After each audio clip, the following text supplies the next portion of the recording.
Alright, so the first thing we do is sanitise the bench. You'll see every video start this way because it's so important to make sure your bench is sanitised. For what reason, Ryan? Sorry, Ryan, yeah. Not Ryan, for you. So the bench isn't dirty. Alright, we can clean it to make it not dirty, can't we? What does sanitising do? What does it do, Santiago?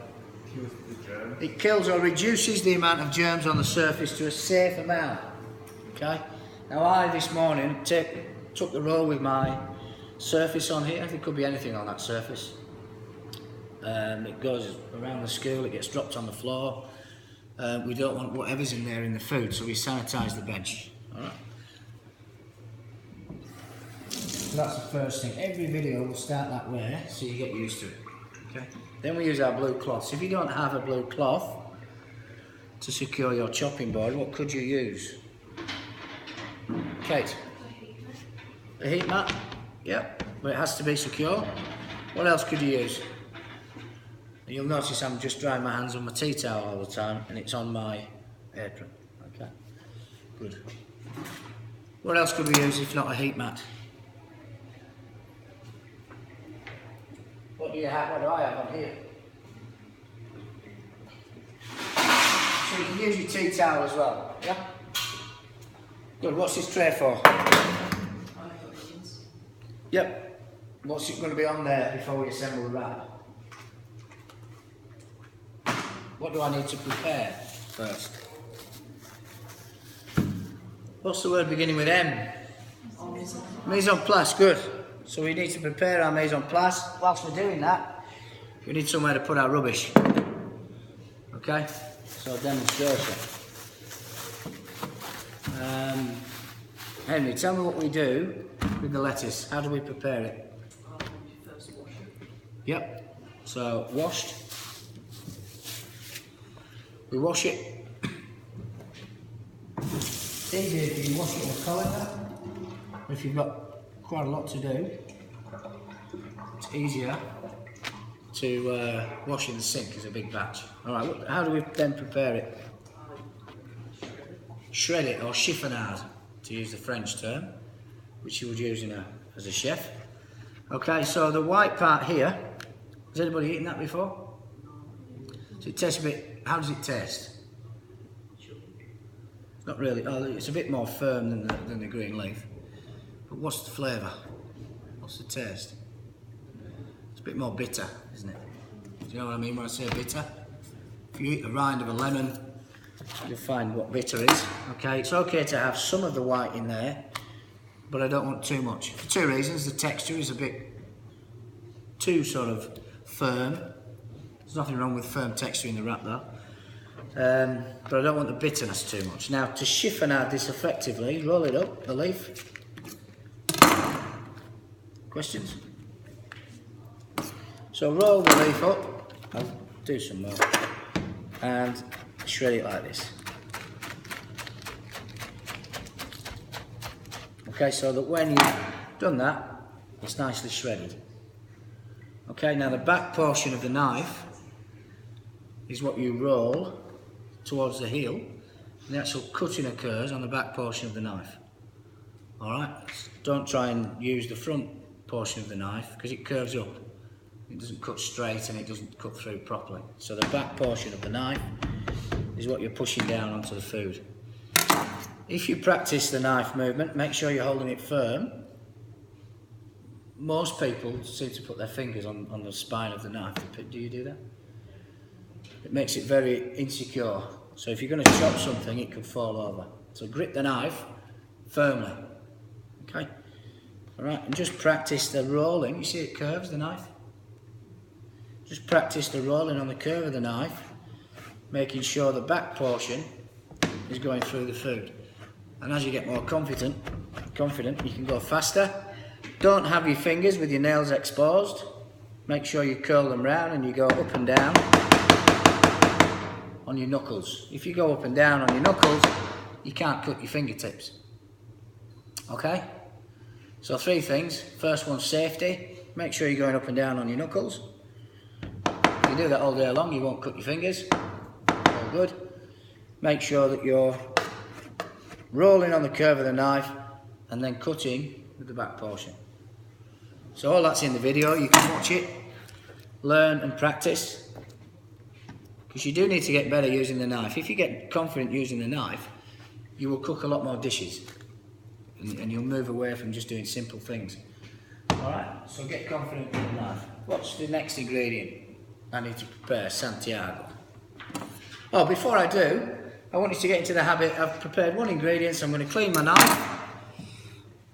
I'm going to clean the bench and the board before I prepare my next ingredient, which is what, Santiago? Cherry tomatoes. Cherry tomatoes. They were on this bench.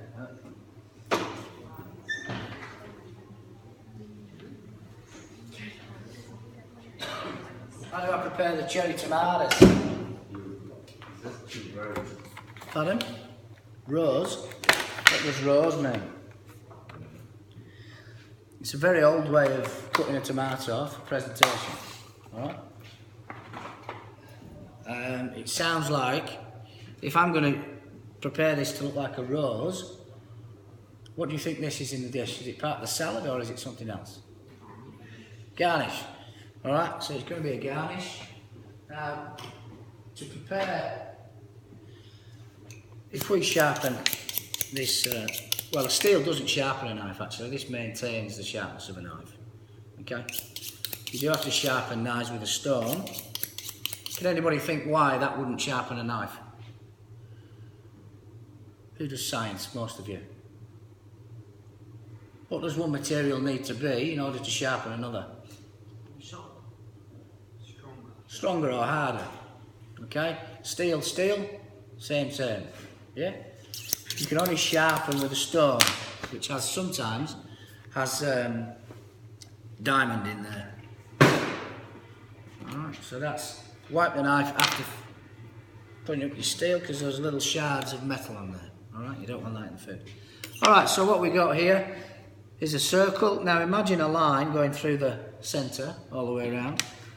Hold it in your hands, go halfway, and we're going to zigzag round.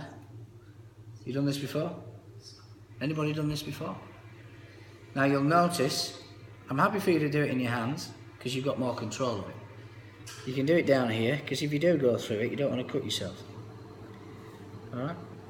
But your knives may not be as sharp as mine anyway. So it's a bit like a pumpkin on a Halloween evening, eh? Which I'm sure you've done before, haven't you? Trick or treat and all that.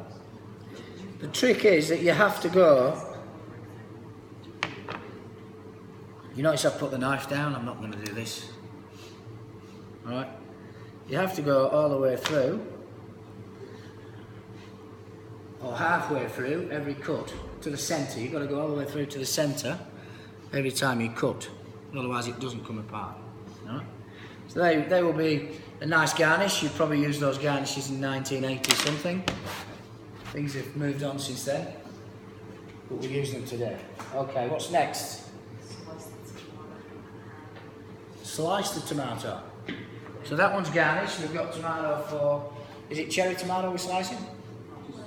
Medium.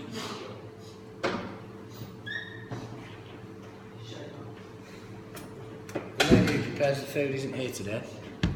Hence the reason we've got to do all that. Alright, so what we're doing, can you see this in here? What is it? What's that in the middle? Oh, the thing that connects to the tree. The thing that connects to the tree. That would be a stalk, wouldn't it? Stalks are long and thin. What's that then? It's a core. Have you heard of core before? Apples have them too, because they connect to a tree via a stalk. Cool.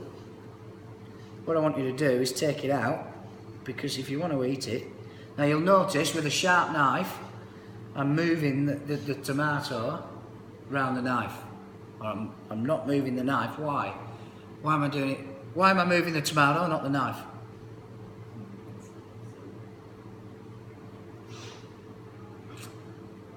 Safety, think safety. Why am I moving the tomato and not the knife?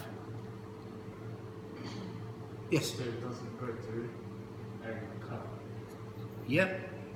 If I'm putting pressure into that knife and it slips, it could come off and cut me.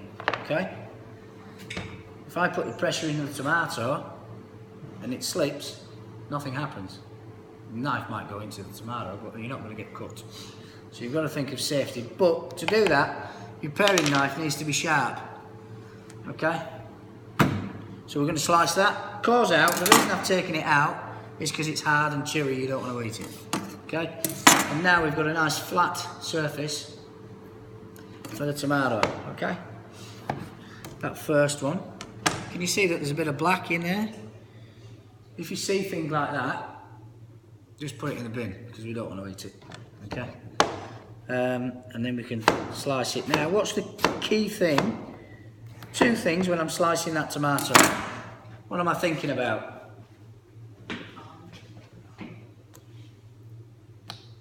What am I thinking about when I slice that tomato? Excuse me? Yes, Kara? Keeping your fingers back. Keeping my fingers back is safety, one of them. How about the tomato? How thick. Beautiful. How thick it is. It does matter how thick it is. If you get a wrap, put that in it. And we talked about this with the fruit salad, didn't we? If you put that in it, you're not going to taste anything else but that. Alright? And you want to taste all the other ingredients, alright? So we make sure, not only do we cut them a certain size, we cut them all the same size. So one isn't bigger than the other when you bite it. Yeah? Good. And who thought there was actually design to food? Alright, so there we go. All this is easy to do when you've got sharp knives.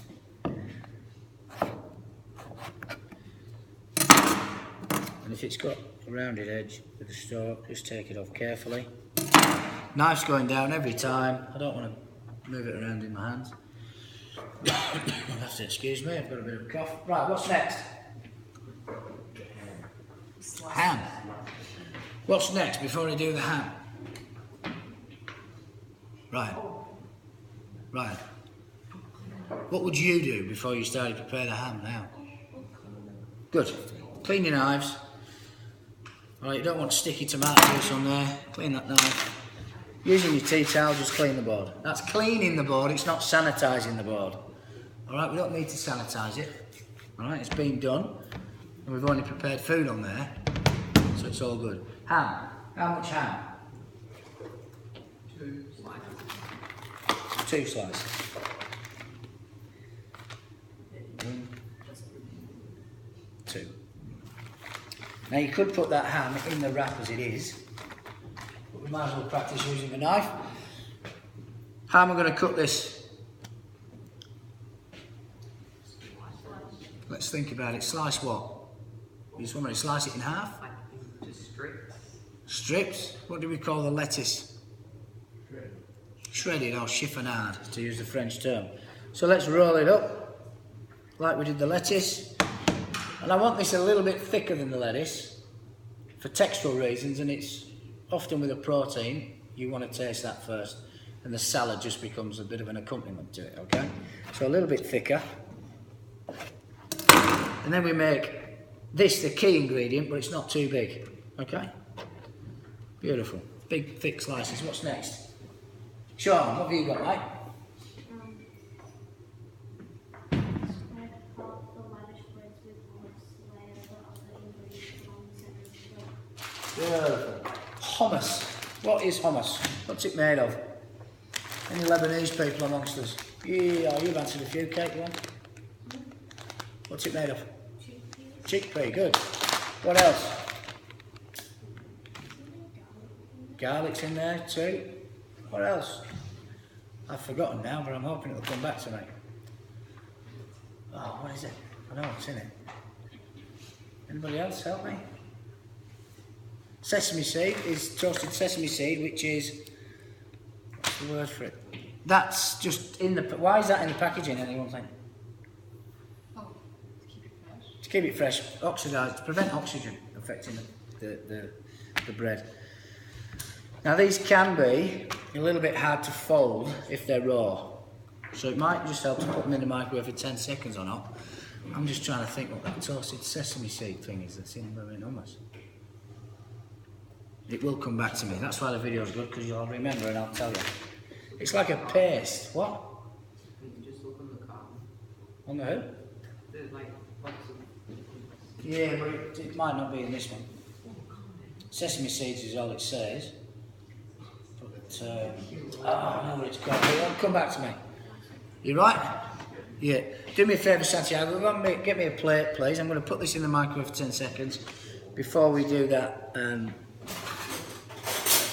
before we roll it. Because sometimes these can break. Has anybody made a wrap before where this is broken? We don't want that to happen.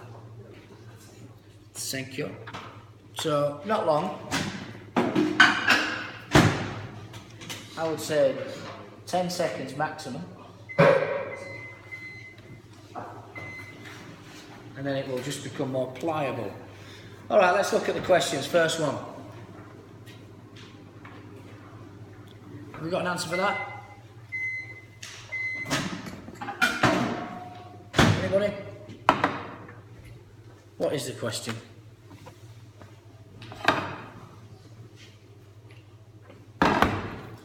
Read it. Describe another suitable wrap using different ingredients for chili. Somebody describe. Now when you describe something, you don't just give it a name. You tell me the features and characteristics of it, so you need to list all the ingredients and describe them. So think of your own, if you will. Can I have some examples of what you might do as an alternative? Yeah? Caesar salad wrap. Caesar salad wrap. So to describe that, you describe the whole ingredients if you want to. What else? Give me one more before you complete that. Santiago, what have you had a wrap that's different? Never had a wrap before? Cool. Cheese, chicken and barbecue sauce. Cheese, chicken and barbecue sauce. Where's the vegetables, mate? Lettuce. Chuck some lettuce and tomatoes in there. Alright. Describe your own wrap. You've got a minute to do that. And then we'll carry on with the demo. Remember, a description requires you to tell me about the characteristics and features of the wrap, not just the name. Okay? So basically list all the ingredients.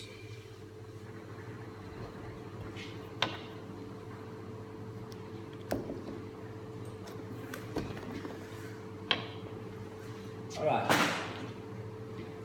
So we've got hummus in the middle. Now who's made pizza before? So you spread the base on, haven't you? The tomato sauce on the base. Use a spoon, start in the middle, and just go round in circles. Don't go all the way to the edge. There we go. Perfectly spread sauce. Alright? So you gradually start in the middle and gradually work your way out to the edge. For a pizza I'd go a little bit closer to the edge, but for here today, when I roll that, everything's just going to want to spread out. Okay, so that will spread once I roll, okay? Good. What's next in there?